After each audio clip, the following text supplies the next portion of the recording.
بھائی اگر اپنی بہنوں کے ساتھ اچھا سلوک کرے، باپ اپنی بیٹیوں کے ساتھ اچھا سلوک کرے، تو رسول اللہ صلی اللہ علیہ وسلم نے ارشاد فرمایا وہ اس کو جنت میں لے جائیں گی۔ ام المؤمنین امی عائشہ صدیقہ طیبہ طاہرہ، سچے باپ کی سچی بیٹی، ارشاد فرماتی ہیں، یہ صحیح بخاری شریف میں کتاب الادب باب الرحمت الولد 5649 نمبر پر روایت موجود ہے۔ دو مقامات پر یہ بخاری شریف میں آئی ہے۔ اما عائشہ بیان کرتی ہیں کہ میرے پاس ایک عورت آئی جس کے ساتھ اس کی 2 بچیاں تھیں، مجھ سے کچھ مانگتی تھی، میں نے اس کو ایک کھجور کے سوا میرے پاس کچھ نہ پایا، میں نے اس کو وہی دے دی۔ اس نے کھجور دونوں بیٹیوں میں تقسیم کر دی اور پھر اٹھ کے چلی گئی۔ اما عائشہ کہتی ہیں میں بڑی حیران ہوئی، کیا بات ہے جی، بھوک اس کو بھی لگی ہوئی تھی، لیکن اس نے اپنی بھوک پر اپنی بیٹیوں کی، اپنی بچیوں کی بھوک کو ترجیح دی۔ اس نے آدھی آدھی کی اور دونوں کو دے دی۔ جب حضور نبی اکرم صلی اللہ علیہ وسلم تشریف لائے تو میں نے آپ کو سارا ماجرا سنایا۔ آپ نے فرمایا جو کوئی بیٹیوں کے ذریعے آزمایا گیا اور اس نے ان سے اچھا سلوک کیا تو یہ اس کے لیے دوزخ سے حجاب بن جاتی ہیں۔ اسے بخاری شریف کی روایت ہے۔ اور حضرت اسی طرح صحیح مسلم شریف میں امام مسلم نے اپنی الصحیح کتاب البر والصلہ باب الفضل الاحسان میں 2630 نمبر پر اس روایت کو نقل کیا ہے، اور وہ بھی اما عائشہ صدیقہ رضی اللہ تعالی عنہا سچے باپ کی سچی بیٹی سے روایت کرتے ہیں کہ اما جی ارشاد فرماتی ہیں میرے پاس ایک مسکین عورت آئی جس نے 2 بیٹیاں اٹھائی ہوئی تھیں، میں نے اسے 3 کھجوریں دی، اس نے دونوں میں سے ہر ایک کو ایک ایک کھجور دے دی، پھر جو کھجور وہ کھانا چاہتی تھی اس کے بھی 2 ٹکڑے کر کے انہیں کھلا دی۔ مجھے اس واقعے سے بہت تعجب ہوا، میں نے رسول اکرم صلی اللہ علیہ وسلم سے اس شفقت اور رحمت کا ذکر کیا تو آپ نے فرمایا اللہ تعالیٰ نے بیٹیوں پر اس شفقت اور رحمت کی وجہ سے اس عورت کے لیے جنت واجب کر دی ہے، فرمایا اسے دوزخ سے آزاد کر دیا۔ اس کو امام مسلم نے اپنی الصحیح الجامع الصحیح کے اندر اس کو نقل کیا ہے۔ اس کا مطلب یہ ہوا بیٹا ہو یا بیٹی ہو، دونوں کے ساتھ اس نے سلوک کرنا یہ ایک باپ کی ذمہ داری ہے، یہ ماں باپ کے فرائض میں شامل ہے، اپنی اولاد کی حسب استطاعت پرورش کرنا۔ اب ایک غریب آدمی کا بیٹا ضد کر لے میں نے آئی فون لیٹسٹ لینا ہے جو 8 لاکھ روپے کا آ رہا ہے تو بندہ منہ تے چانڈ مارے، اپنی اوقات ویکھتے اپنی فرمائش دے،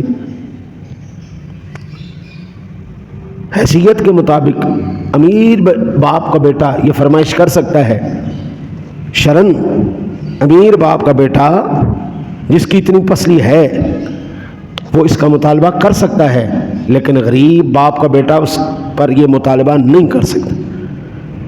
جس کی جتنی استطاعت ہو کہ اس کے فرائض میں اتنا ہی شامل ہو۔ 7واں حق تربیت کا حق ہے۔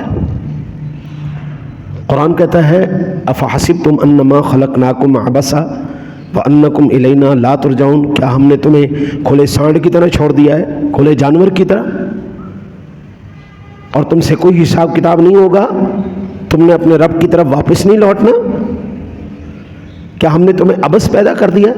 خلقناکم عبثا یعنی فضول شے جس کا کوئی حساب کتاب نہیں، جس کی کوئی چیک اینڈ بیلنس نہیں۔ فرمایا نہیں، اللہ کے نیک بندے تیرے ایک ایک عمل کا حساب تجھ سے لیا جائے گا۔ اب 7واں حق جو سورۃ التحریم میں بیان ہوا ہے۔ ارشاد باری تعالیٰ ہے یا ایھا الذین آمنوا قوا انفسکم واہلیکم نارا وقودها الناس والحجارہ، سورۃ التحریم کی 6 نمبر آیہ مبارکہ ہے۔ اے ایمان والو، اپنے آپ کو اور اپنے گھر والوں کو اس آگ سے جس کا ایندھن آدمی اور پتھر ہیں بچاؤ۔ اے ایمان والو، خود کو بھی بچاؤ اور اپنی اولاد کو بھی بچاؤ۔ اچھی تربیت کر کے انہیں اچھا ذمہ دار اور مثالی مسلمان بنانا، یہ والدین کی ذمہ داری ہے۔ حضرت، تربیت کے مختلف مراحل ہیں۔ ایک تربیت بچپن میں کی جاتی ہے، ایک تربیت جوانی میں کی جاتی ہے، ایک تربیت جو پہلے دن سے لے کر آخر تک جس تربیت کا لاج رکھنا ہے، اس کے بارے میں اسلام نے بڑی وضاحت کے ساتھ بیان کیا ہے، جس میں سے امام ابو داود نے اپنی سنن کے اندر کتاب الصلاۃ میں 495 نمبر پر یہ حدیث پاک نقل کی ہے کہ میرے آقا نبی اکرم صلی اللہ علیہ وسلم نے ارشاد فرمایا مروا اولادکم بالصلاۃ وہم ابناء 7 سنین، اپنی اولاد کو نماز کا حکم دو جب وہ 7 سال کی ہو جائے، وَاضْرِبُوهُمْ عَلَيْهَا وَهُمْ أَبْنَاءُ 10 وَفَرِّقُوا بَيْنَهُمْ فِي الْمَضَاجِعِ، اور جب وہ 10 سال کے ہو جائے نماز نہ پڑھنے پر اسے مارو، 10 سال کی عمر میں انہیں الگ سلایا کرو۔ اب یہ بچپن سے تربیت ہوئی یا نہیں ہوئی؟ بچپن کے اندر جو عادت پڑ جائے ساری زندگی نہیں جاتی۔ بچپن میں جو یاد ہو جائے، جو قرآن پاک بچے حفظ کرتے ہیں بچپن میں، وہ بوڑھے بھی ہو جائے نا ان کو قرآن پاک نہیں بھولتا۔ جو جوانی میں آ کے یاد کرے نا، تو وہ جب تک اس کو مسلسل اپنے دور میں نہ رکھے ان کو یاد نہیں رہتا، کچھ عرصے بعد قرآن پاک بھول جائے گا۔ ان کو یاد رکھنے کے لیے بہت زیادہ محنت کرنی پڑتی۔ اللہ تعالیٰ فضل کرے، میں نے ایک زمانے سے کوشش کی ہے بزرگوں کی زبان کو سیدھا کرنے کے لیے کہ یہ قرآن پاک کے تلفظ صحیح طریقے سے ادا کر پائیں۔ حروف حلقی کون سے ہیں، مستعلیہ کون سے ہیں، حروف قلقلہ کون سے ہیں، یہ تمام حروف ان کو سکھانے کی کوشش کی ہے۔ وقتی طور پر تو وہ درست ہو جاتے ہیں، لیکن 1-2 دن کے بعد پھر وہی کھوتی کی اڑ گئی، کیونکہ بچپن میں نہیں محنت کی ہوئی، ساری زندگی وہی عادت بنی ہوئی ہے، وہی اسی عادت کے اوپر وہ چلتے رہتے ہیں۔ آپ جتنی مرضی کوشش کر لیں، جتنا مرضی پڑھا لیں، سمجھا لیں، سکھا لیں، وہ نہیں سیکھ سکتے۔ بچے جب مسجد میں آتے نا، ان کو سمجھائیں، پیار سے سمجھائیں، لڑے نہیں، مارے نہیں، ڈانٹے نہیں۔ آج کا بچہ کل کا نمازی ہے، آج کا بچہ کل کا نمازی ہے۔ اگر آج ہی آپ اس کو ڈانٹ کے بھگا دیں گے تو پھر مجھے یہ بتائیں آپ کی مسجدیں آباد کیسے ہوں گی؟ آپ کی مسجدیں آباد ہونے کے لیے ضروری ہے کہ آپ کے بچے آپ کے ساتھ مسجدوں میں آئیں۔ نہ صرف اپنی اولاد کو ساتھ لے کر کے آئیں، بلکہ تمام تر نیکیوں میں اپنے ساتھ ان کو شامل رکھیں۔ مسجد میں آئیں، اگر کوئی تلاوت کر رہے ہیں ساتھ اس کو قرآن پاک کھول کے دیں، نماز پڑھ رہے ہیں ساتھ اس کو کھڑا کر کے پڑھائیں، کوئی مسئلہ پوچھ رہے ہیں تو ساتھ ایویں کوئی مسئلہ سادہ سا مسئلہ جا کے قاری صاحب سے پوچھ لیا، بچے کو ساتھ لے کے گیا تاکہ اس کو پتہ چلے اگر مجھے مشکل ہو تو میں نے ایسے حل کروانی ہے، میں نے خود اپنی عقل کے گھوڑے نہیں دوڑوانے، مجھے مسئلہ درپیش ہوا تو میں نے عالم کے پاس جا کے مسئلہ پیش کرنا ہے۔ آج کل فیس بک، یوٹیوب کے، نیٹ کے مفتی بیٹھے ہوتے ہیں، جناب ادھر مسئلہ پہ تو انہوں نے نیٹ تو پوچھا، چلو جی اب وہ صحیح ہے غلط ہے، وہ کس فقہ کے مطابق بیان کیا گیا، اس کا حکم کیا ہے، وہ آپ کو نہیں بتائے گا. وہ ایک ماہر عالم دین، ماہر مفتی ہی آپ کو بتا سکتا ہے، ماہر قاضی ہی بتا سکتا ہے اس روایت کا یا اس آیت کا حکم کیا ہے. میں ایک موٹی سی مثال عرض کر دوں. قرآن پاک کے اندر وہ آیات بھی ہیں جن میں شراب پیے بغیر نماز میں آنا چاہیے. یا ایھا الذین آمنوا لا تقربوا الصلاۃ وانتم سکارا، اے ایمان والو نماز کے نزدیک نہ جاؤ جب تم نشے کی حالت میں ہو. یعنی اس کا مطلب یہ ہوا قرآن سے ثابت ہو گیا کہ نشہ کرنا حلال ہے. اگر وہ فیس بک کا جو انٹرنیٹ کا مولوی تو نہیں بتائے گا. اب نیٹ کا مولوی تو یہ بتائے گا کہ جناب یہ آیت ہے قرآن میں، لیکن ناسخ کون سی ہے، منسوخ کون سی ہے، یہ فن کا ماہر کون ہے، وہ تو نہیں ہے نا. اس کی ناسخ آیت مبارکہ کون سی ہے، یہ منسوخ کیوں ہوئی. یا ایھا الذین آمنوا انما الخمر والمیسر والانصاب والازلام رجس من عمل الشیطان فاجتنبوہ. اب یہ اس کی ناسخ ہے کہ بھئی خبردار یہ نہ سمجھ لینا کہ بھئی نماز کے ٹائم صرف نشہ نہیں کرنا، باقی بعد میں نشہ بھنگ کیے جاؤ. ایسا نہیں ہے. یہ اولاد کو تربیت جب تک ماں باپ نہیں دیں گے حضرت، اولاد نہیں سیکھنے والی. دوسری بات یہ بات، نیکی کرنی اولاد کو ساتھ رکھنا ہے، صدقہ دینا ہے اولاد کے ہاتھ سے دلواؤ، بیٹے کے ہاتھ سے دلواؤ تاکہ پتہ چلے باپ صدقہ دے رہا ہے. بیٹے کو عادت بنے، میرا باپ خیرات دینے والا تھا، میرا باپ نیکی کرنے والا تھا.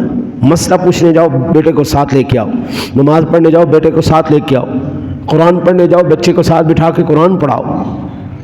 اکثر میرے ساتھی مسجد میں نماز کے بعد آدھا گھنٹہ بیٹھے رہتے ہیں. میں ان سے گزارش کرتا ہوں مسجدیں اس لیے نہیں آئیں کہ آپ یہاں پر بیٹھ کے اپنا وقت ضائع کریں. اللہ کے بندے فرائض پڑھو، واجبات پڑھو، سنت اور نوافل اپنے گھر میں جا کے ادا کرو. تمہاری بیٹیوں کی تربیت کون کرے گا؟ تمہاری بیوی کی تربیت کون کرے گا؟ کیا صرف بیٹے تمہاری ذمہ داری، بیٹیاں ذمہ داری نہیں؟ بیٹا تو تمہارے ساتھ آ کے مسجد میں نماز سیکھ گیا ہے، مسئلہ سیکھ گیا. اب بیٹیوں کی اور بیوی کی کیا غلطی ہے، وہ کیوں محروم رہے؟ اس لیے یہ حکم فرمایا گیا کہ آپ گھر سے سنتیں اور نوافل پڑھ کے آئیے اور واپس گھر جا کے پڑھیے، تاکہ اولاد کو پتہ چلے میرا باپ اب جا رہا ہے نماز پڑھنے کے لیے. نماز سے پہلے اس نے سنتیں ادا کی، اب نماز پڑھ کے آ چکے ہیں، اب سنتیں اور نوافل گھر میں ادا کر رہے ہیں. وہاں پہ بیٹھ کے وظائف کی دیے، گھر میں برکت آئے، قرآن کھلے، کوئی وظائف کا ورد وہاں پہ ہو، گھر میں بھی تمہارے اللہ کی رحمت کا نزول ہو. تو یہ تربیت ایویں پیو بن جانا سوکھا نہیں، باپ بن جانا آسان نہیں ہے. یہ قرآن و حدیث کے مطابق ان کی تربیت کرنا بھی تمہاری ذمہ داری ہے. پھر میرے آقا نبی اکرم صلی اللہ علیہ وسلم نے ارشاد فرمایا، امام دارمی نے الفردوس میں 5598 نمبر پر یہ روایت نقل کی. ابن ماجہ نے السنن میں کتاب الادب باب بر الولد میں 3671 نمبر پر اس روایت کو نقل کیا.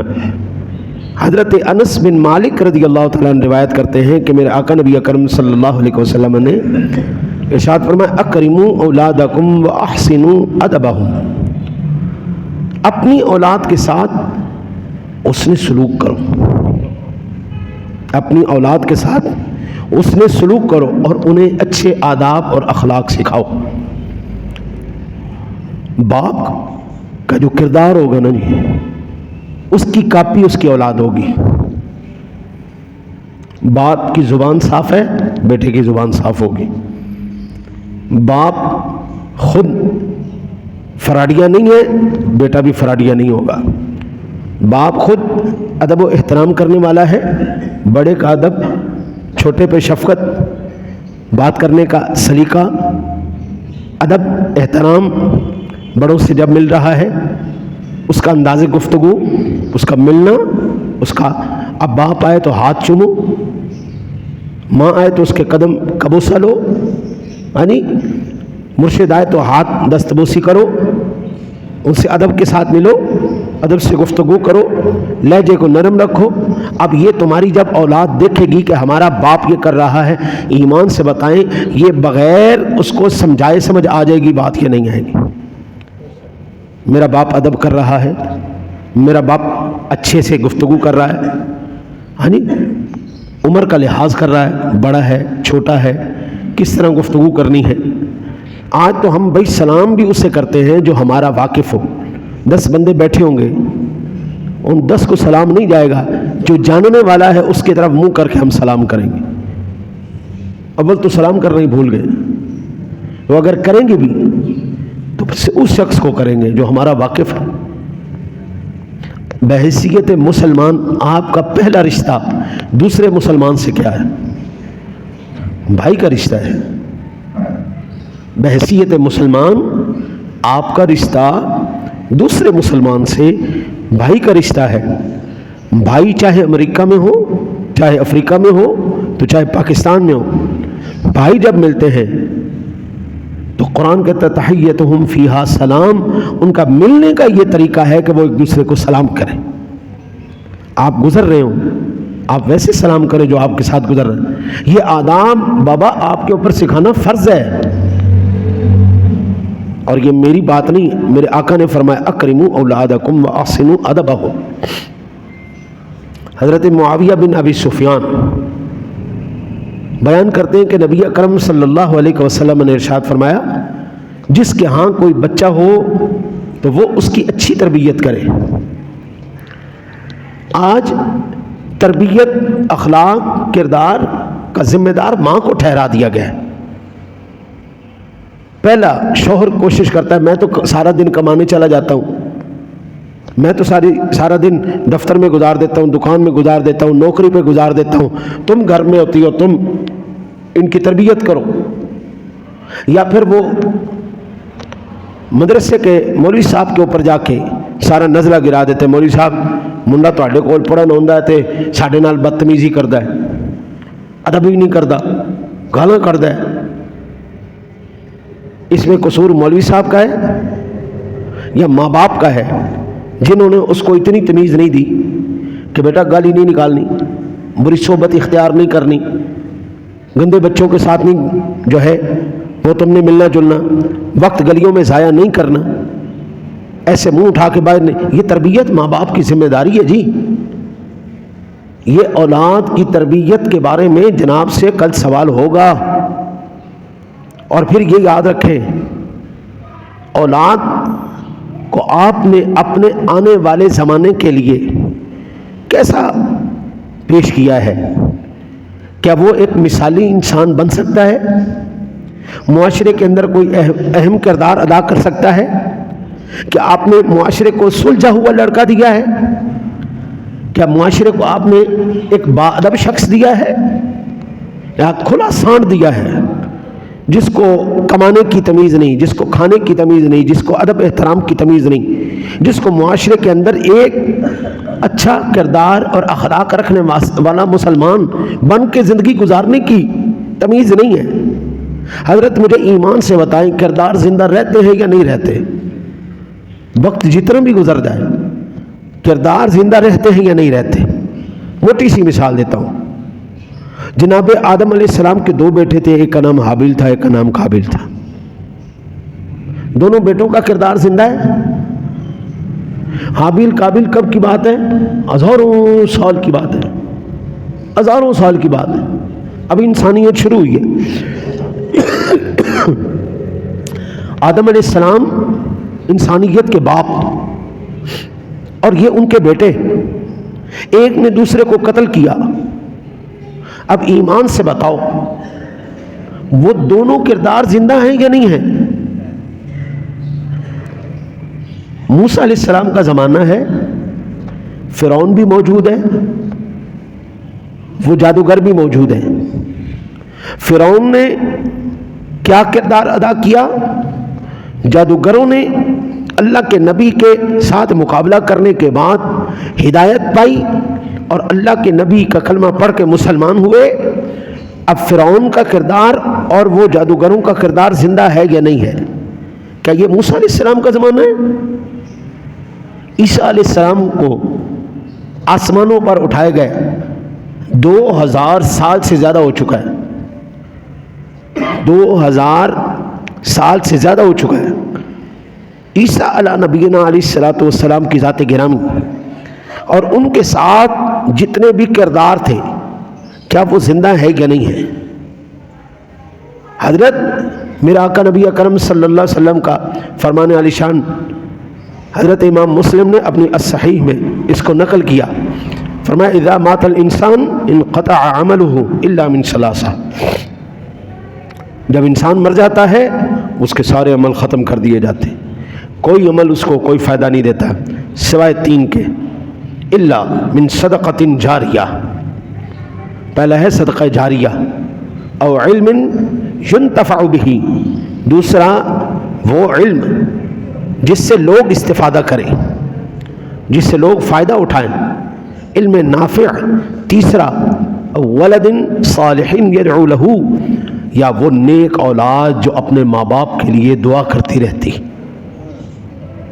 حضرت آپ نے پیسے کمائے اور اولاد کو تربیت نہیں دی، پیسے کمائے، جمع کیے، بینک میں رکھے، پراپرٹیاں بنائیں، سارا اولاد کی تربیت نہیں کی، وہ تمہارا سارا پیسہ اجاڑ کے برباد کر دے گی، وہ سب اس کو مال مفت دل بے رحم، مفت کا مال بے رحم دل۔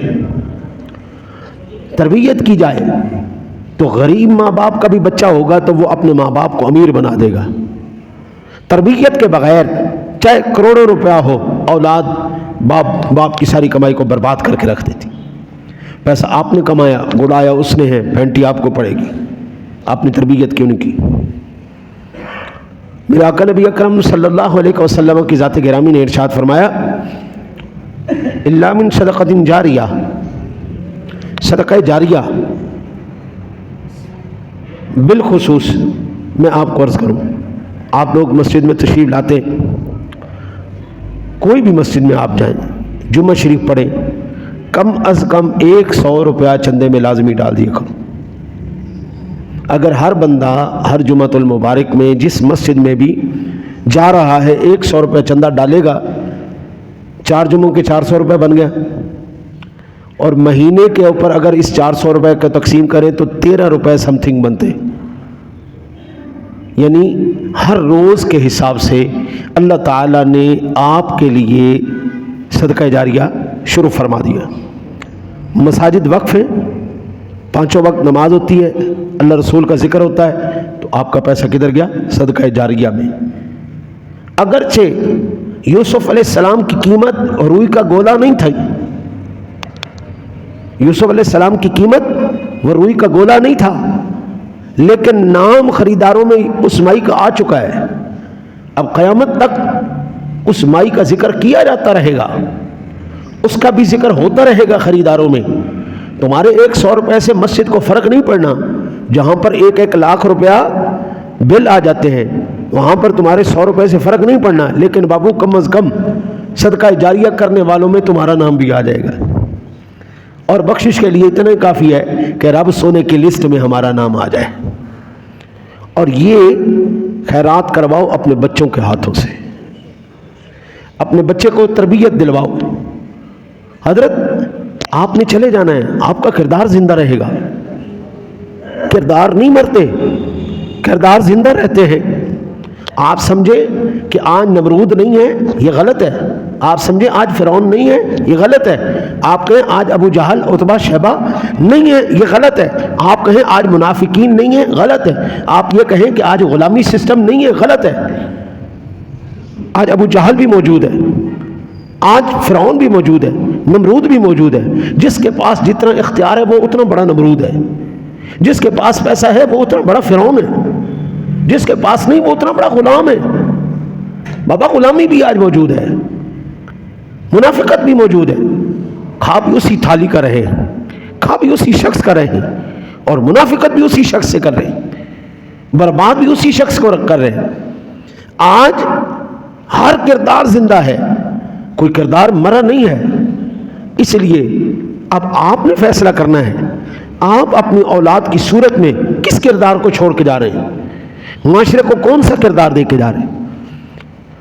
صحیح بخاری شریف میں کتاب الاحکام میں 7138 نمبر پر روایت موجود ہے. میرے آقا نبی اکرم صلی اللہ علیہ وسلم نے ارشاد فرمایا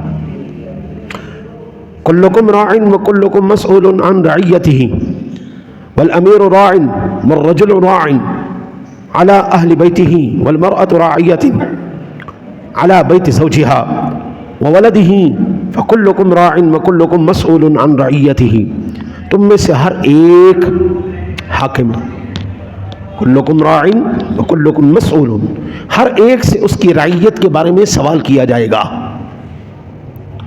یہاں پر بیٹھا ہوا ہر شادی شدہ شخص، ادارے کا مالک، دفتر کا باس، سپروائزر کمپنی کا، دکان کا جو کھڑا ہونے والا سیلز مین ہے، وہ تمام کے تمام اس کلکم راع کے زمرے میں ہے وکلکم مسئول عن رعیتہ کے زمرے میں ہے. اور کجی نے ارشاد فرمایا تم میں سے ہر ایک حاکم ہے اور ہر ایک سے اس کی رعیت کے بارے میں سوال ہوگا. امیر ہے، مرد اپنے گھر والوں پر حاکم ہے. جتنے باپ بیٹھے وہ تمام کے تمام کیا ہیں؟ اپنے گھر کے حاکم ہیں. اولاد کا کردار، بچوں کا کردار، بیٹیوں کا کردار، ان کی ذات، ان کی تربیت، ان کے اخلاق، ان کی عادات کا ذمہ دار وہ ہے. سوال اس سے کیا جائے گا تیری اولاد تھی تو نے تربیت کیوں نہیں کی، تیری اولاد تھی تو نے اخلاق کیوں نہیں سکھائے، تیری اولاد تھی تو نے اس کو دین کیوں نہیں سکھایا، تیری اولاد. سوال حاکم سے کیا جائے گا، سوال باپ سے کیا جائے گا، سوال ماں سے کیا جائے گا. پھر میرے آقا نے ارشاد فرمایا عورت اپنے شوہر کے گھر اور اس کے بچوں پر حاکم ہے. ماں کے اندر اگر وفاداری ہے بیٹیاں ساری زندگی وفادار رہیں گی. ماں کے اندر اخلاق نہیں، ماں کے اندر وفادار نہیں، ماں اپنے شوہر کے اپنے بچوں کے سامنے اپنے شوہر کے ساتھ کہتی جی ماشاءاللہ جی سبحان اللہ، اور شوہر بار گیا تو ہے الو دا پٹھا، بے شرم بے حیا، نو حیائی کوئی نہیں. وہ اولاد کیا سیکھے گی؟ کیا کردار سیکھے گی؟ کیا آداب سیکھے گی؟ شوہر کے منہ پر سبحان اللہ تیرے ورگا ہے ہی کوئی نہیں. اور جیسے ہی وہ باہر گیا بچیاں دیکھ رہی ہیں کہ ہماری ماں کا کردار کیسا ہے. ماں نے ساری زندگی اپنے شوہر کے ساتھ وفا نہیں کی، وہ بچیوں کو کیا سبق دے رہی ہے؟ میرا آقا نبی اکرم صلی اللہ علیہ وسلم نے فرمایا اطلب العلم من المہد الی اللہ، علم حاصل کر ماں کی گود سے لے کر قبر کی گود تک. ماں پہلی درسگاہ ہے. حسن اور حسین پیدا کب ہوتے ہیں؟ جب فاطمہ زہرا جیسی اماں ہو. داتا علی حجویری کی ماں ہو تو ان جیسے بیٹے پیدا ہوتے ہیں. بابو آج ولی اللہ کیوں نہیں پیدا ہو رہے؟ آج امام غزالی، شیخ سعدی کیوں نہیں پیدا ہو رہے؟ آج عبد القادر جیلانی، حضور سیدی غوث اعظم کیوں نہیں پیدا ہو رہے؟ نہ فاطمہ جیسی ماں ہو، نہ ابو صالح جیسا باپ ہو. ابو صالح جیسا باپ ہو، فاطمہ جیسی جو ہے ماں ہو، پھر عبد القادر جیسا بیٹا پیدا ہوتا ہے، پھر غوث اعظم بنتے ہیں. ابو صالح موسیٰ جنگی دوست کون تھے؟ جو ایک لقطے کی خاطر 12 سال جنہوں نے سزا کو برداشت کیا. فاطمہ کون تھی؟ جس نے ساری زندگی غیر محرم کی آواز کو نہیں سنا، غیر محرم کو نہیں دیکھا. ولی بنانا تو تمہارے اپنے ہاتھ کے اندر ہے. تمہاری اولاد ولی نہیں پیدا ہوئی تو اس میں کسی اور کا کوئی قصور نہیں، خالصاً تمہارا اپنا قصور ہے. کیوں نہیں اپنی نظروں کو پاک کر لیتے؟ کیوں نہیں اپنی سوچ کو پاک کر لیتے؟ کیوں نہیں اپنے گھر کو پاک کر دیتے؟ بابا ایسا نہیں ہوتا. ہاں یہ کبھی کبھی ایسا ہو جاتا ہے، یخرج الحی من المیت ویخرج المیت من الحی. کبھی کبھی اللہ دکھا دیتا ہے بدماشوں کے گھر بھی اللہ کے ولی پیدا ہو جاتے ہیں. یہ کبھی کبھی کی بات ہے، لیکن روٹین میں اور اصول میں بابو جی یہی ہوگا. کریلے کا بیج لگاؤ گے تو کریلے ہی اگیں گے، گندم کا بیج لگاؤ گے تو گندم ہی اگے گی. خود اپنا کردار اگر پاکیزہ نہیں رکھو گے اور امید کرو گے ہمارے گھر میں اللہ کا ولی پیدا، ایسا نہیں ہو سکتا. میرے آقا نبی اکرم صلی اللہ علیہ وسلم نے فرمایا ہر ایک سے اس کی رعیت کے بارے میں باز پرس ہوگی. میرے آقا نبی آٹھواں حق جو اولاد کا ہے، آٹھواں حق، اولاد بھی تمہارے پیار کا اور شفقت کا حق رکھتی ہے۔ حضرت ابو ہریرہ بیان کرتے ہیں، یہ صحیح بخاری شریف میں 5651 نمبر پر روایت موجود ہے، میرے آقا نبی اکرم صلی اللہ علیہ وسلم نے حضرت حسن بن علی کو چوما، پیار کیا، تو اقرع بن حابس تمیمی جو کہ آپ کے پاس بیٹھے ہوئے تھے، انہوں نے عرض کی، یا رسول اللہ میرے 10 بچے ہیں، میں نے تو کبھی کسی کو نہیں پیار کیا، کسی کو نہیں چوما۔ حضور اس کی طرف متوجہ ہوئے، فرمایا جو رحم نہیں کرتا اس پر رحم نہیں کیا جاتا۔ بابا نماز کے اندر بھی بچوں سے شفقت ہو سکتی ہے، یہ آپ کے نبی نے بتایا کہ نہیں بتایا؟ آپ نے مجھے بڑا یقین کامل ہے، یہ روایت لازمی سنی ہوگی، آقا جی کریم علیہ الصلوۃ والسلام نماز پڑھے، ایک روایت میں حضرت امام حسن، ایک میں امام حسین، آپ کے کندھوں پہ آ کے بیٹھ گئے، حضور نے سجدہ لمبا کیا یہ نہیں کیا، حضور ان کو کندھوں پر اٹھاتے تھے یہ نہیں اٹھاتے، حضور ساتھ لے کے جاتے تھے یہ نہیں جاتے تھے، حضور نے تربیت کس طرح کیا، حسنین کریمین کی، سب سے زیادہ صدقہ خیرات دینے والے اہل بیت اطہار میں سے یہ دونوں شہزادے تھے۔ کیوں کہ جب بھی حضور صدقہ دیتے تھے ان کو ساتھ بٹھاتے تھے، صدقہ دیتے ہوئے حضور نے ان کو ساتھ بٹھایا تاکہ پتہ چلے ہمارے باپ کا یہ کردار ہے، ہمارے نانے کا یہ کردار ہے، اور وہ سیکھے۔ پھر ایسا فرد وہ معاشرے کو دے کے گئے جو افراد پورے معاشرے کے لیے ایک مثالی شخصیتیں بن کے سامنے آئے۔ ہم نے اپنی اولاد کو اس معاشرے کے لیے کیا بنا کے دیا ہے؟ کتنا مثالی کردار ہم نے اپنی اولاد کے لیے دیا ہے؟ ہم کچھ اور کر سکیں نہ کر سکیں، قبلہ کیا ہم نے اپنی اولاد کو صرف اخلاص سکھا دیا ہے، ادب سکھا دیا ہے، ایمانداری سکھا دی ہے؟ اگر سکھا دی ہے تو مبارک ہو، نہیں سکھا دی تو بابو سوال تو آپ سے ہوگا، یہ نہیں کہ آپ کی جان چھوڑ جائے گی۔ پیار اخلاق باہر والوں کے لیے نہیں ہونا چاہیے، باہر بھی کریں، یہ نہیں کہ باہر بندہ بدماش ہو جائے، لیکن گھر زیادہ ہونا چاہیے، گھر اخلاق زیادہ ہونا چاہیے۔ پھر 9واں حق جو فرض آپ کے اوپر ہے وہ ہے عدل کا حق۔ کسی بھی اولاد کو جب دیا جائے تو پورے انصاف کے ساتھ دیا۔ حضرت نعمان بن بشیر بیان کرتے ہیں کہ میرے والد نے اپنا کچھ مال مجھے ہبہ کر دیا، گفٹ کر دیا، تو میری والدہ نے کہا کہ میں اس پر تب راضی ہوں گی جب حضور نبی اکرم صلی اللہ علیہ وسلم کو اس پر گواہ لائے گا۔ میرے والد نے حضور نبی اکرم صلی اللہ علیہ وسلم کو جا کے عرض کیا، آقا جی نے ارشاد فرمایا کیا تم نے اپنی ساری اولاد کو ایسا ہی دیا ہے؟ میرے والد نے کہا نہیں۔ آپ نے فرمایا اللہ سے ڈر، اپنی اولاد کے درمیان انصاف کر۔ میرے والد نے وہ ہبہ واپس لے لیا۔ میں نے زندگی میں ایسے کئی کردار دیکھے، بیوی کے جس کی خاص کر 2 شادیاں ہیں ان کے ساتھ یہ کردار بہت زیادہ معاملات آتے ہیں۔ پہلی بیوی ایموشنل بلیک میل کر کے نام بھی اپنے بچوں کے کروا لیتی ہے، مکان اپنے نام یا اپنے بچوں کے نام، اور دوسری والی اگر چالاک چتر نہیں ہے تو وہ مشترکہ پراپرٹی رہنے دیتی۔ پہلی کا مکان بھی اس کی اولاد کا ہو گیا، اس کا ہو گیا، دوسرا مکان جو دوسری جگہ ہے وہ مشترکہ ہو گیا۔ اب مشترکہ میں بھی وہ زیادہ پاورفل ہے، ظاہر بات ہے پہلی اولاد ہے وہ بڑی ہے، چلاک چترائی کر کے پاور فٹرنیاں لے کے وہ بچوں کا حق سارا کھا پی جاتے ہیں، چھٹی گلی والی، پچھلی اولاد منہ اٹھا کے دیکھتی رہ جاتی۔ اس لیے یہ ذمہ داری ہے ماں باپ کی، یا تو ٹوٹل مشترکہ رہنے دو، کوئی کسی کو نہ دیا جائے، اگر دیا جائے تو پھر سب کو تقسیم کر کے ایک برابر دیا جائے۔ یہ نہیں کرنا کہ ایک کو تو دے کے چلے گئے، دوسرے کو کہا بھائی میں نے وصیت کر دی، تمہارے مرنے کے بعد تمہاری وصیت کیا کرے گی؟ 1 روپے میں 54 تمہاری وصیت چلنی ہے، باقی سارا مال تو گیا نا، تمہاری وصیت کیا کرے گی؟ اور اگر وہ تمہارے سارا قرض ہوا تمہارے سر پہ تو پھر کیا کرو؟ اولاد تو رول گئی، اولاد اس لیے پیدا کی تھی، بعد میں رول دو، یا تو برابر دو یا کچھ نہ دو، شریعت کے مطابق خود ہی تقسیم ہو جائے گی۔ دینا ہے سب کو برابر دو۔ حضور نے اس بات کو بالکل پسند نہیں کیا۔ یہ روایت مسلم شریف میں 1623 نمبر پر روایت موجود۔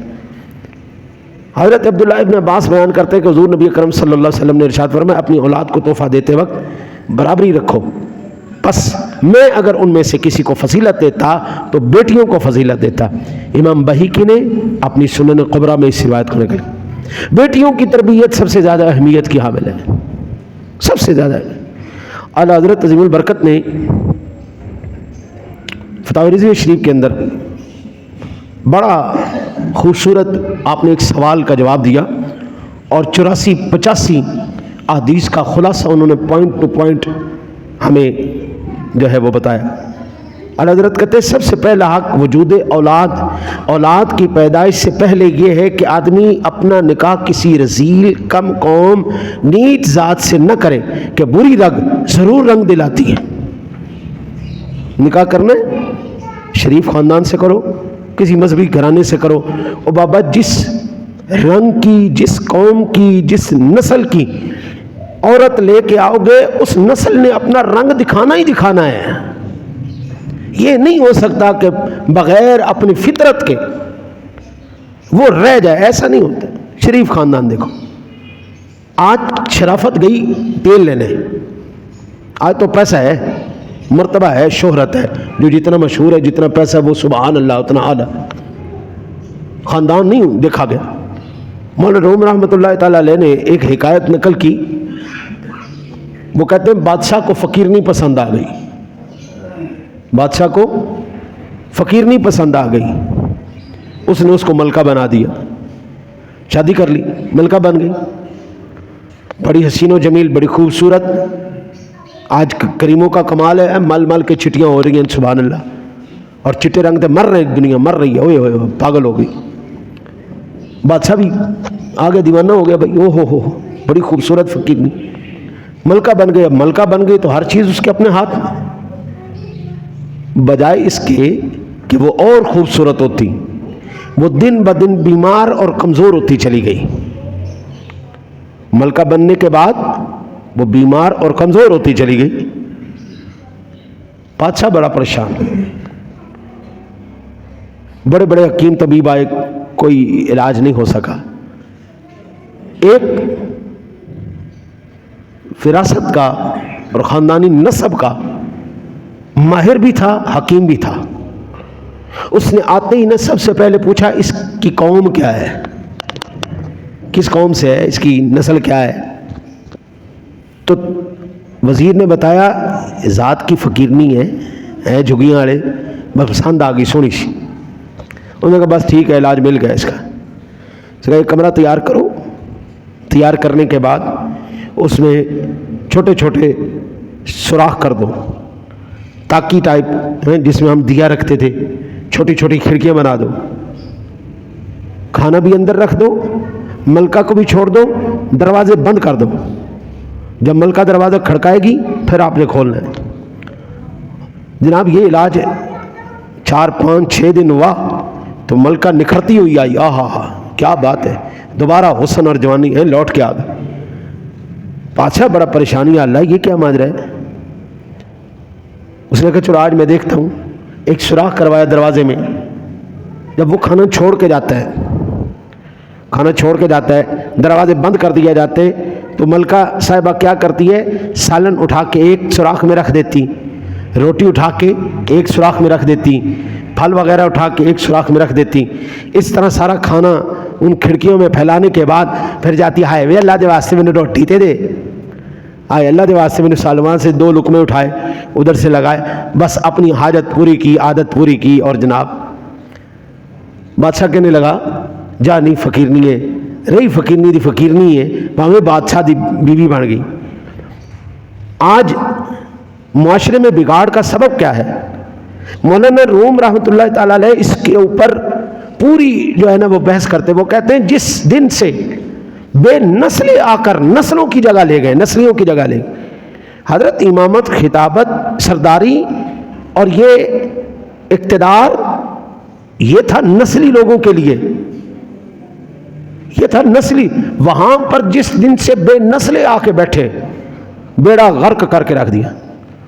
یار آپ حاکم وقت ہیں، اب خیرات لے رہے ہیں، اب صدقات لے رہے ہیں، اب فطرانے لے حاکم وقت ہو کر جھولی پھیلا کے کھڑا ہے، حاکم وقت ہو کر ملک کا بادشاہ ہونے کے بعد، تمام اس کے پاس اختیارات ہونے کے بعد اس کی ایڈ چل رہی ہے کہ جی مجھے جناب صدقے خیرات دو، مجھے فطرانے دو، مجھے صدقے دو۔ تو حاکم وقت ہے، تیرا حق تو یہ تھا کہ تو یہ ادارے چلاتا، آؤ مجھ سے خیرات لے کے جاؤ، آؤ مجھ سے صدقے خیرات اور فطرانے لے کے جاؤ۔ یہ تو خود مانگنے بیٹھ گئے۔ ہم نے بھی دور حکومت دیکھے، ہم نے ہمیشہ یہی دیکھا تھا، جو بھی حق میں وقت ہوتا تھا اس کے خزانے سے پوری رعایا اور خلقت جو ہے وہ فیض یاب ہوتی تھی۔ آج تو رعایا کی کھال اتار کر کبھی ٹیکس کے نام پر اتار لی، کبھی فلانی چیز کے نام پہ اتار لی۔ ہم نے خود بھکاریوں کو اپنی اقتدار کی سیٹوں پہ لے آئے، ہم خود اپنی امامت کے مناصب پر بے نسلوں کو لا کے کھڑا کر دیا ہے۔ اب وہ اپنی فطرت سے مجبور ہو کر وہ اپنے کام نہ کرے تو کیا کرے؟ اعلیٰ حضرت کہتے خبردار، اپنے لیے بیٹی اپنے بیٹے کے لیے بیٹی لانی ہے، بہو لانی ہے، اپنی بیوی لانی ہے تو خاندان دیکھ کے لینا، میں نسلہ خاندان نہیں لینا، ساری زندگی برباد ہو جائے گی تمہاری۔ پڑھے لکھے کے لیے سب سے بڑی اس وقت آزمائش جو ہے نا ذہنی طور پر، ہم گاؤں سے لے کے آئیں گے جی، گاؤں کی بچیاں بڑی سادہ ہوتی ہیں جی، آج گاؤں کیا، شہر کیا، آج کالج کیا، یونیورسٹی کیا، آج مدرسہ کیا، وہ سکول کیا، ہر ایک برابر ہوا پڑا جناب۔ ہم گاؤں سے لے کے آئیں گے، وہ پڑھی لکھی نہیں ہوگی، ہماری بات مانے گی، وہ سب سے زیادہ بیڑا غرق کرتی گھر کا۔ پڑھے لکھے کے لیے اس سے بڑا عذاب کیا، اس کے جاہل اس کے متھے مار دی۔ ایک خاندانی کے لیے حضرت موت سے زیادہ ذلت کا مقام کیا ہے؟ کسی بے نسلے کا غلام ہو جانا۔ ایک خاندانی آدمی کے لیے مرنے سے زیادہ تکلیف دہ بات کسی بے نسل آدمی کا ملازم ہو جانا، غلام ہو جانا۔ بے نسل آدمی نے اپنی بات کرنی، جب بھی اپنے بچوں کے لیے بچی تلاش کرنی، اپنے لیے بیوی تلاش کرنی، اللہ کے واسطے خاندانی لوگوں کے اندر دیکھنا، نظر مارنا۔ غربت کوئی لعنت نہیں ہے، غربت کوئی عیب نہیں ہے، اور امیری کوئی فن نہیں ہے، امیری کوئی کمال نہیں ہے۔ امیری اگر کمال ہوتی، پیسہ ہی سارا کچھ ہوتا تو کنجروں کے پاس تھوڑا ہے، ان کے پاس زیادہ ہے۔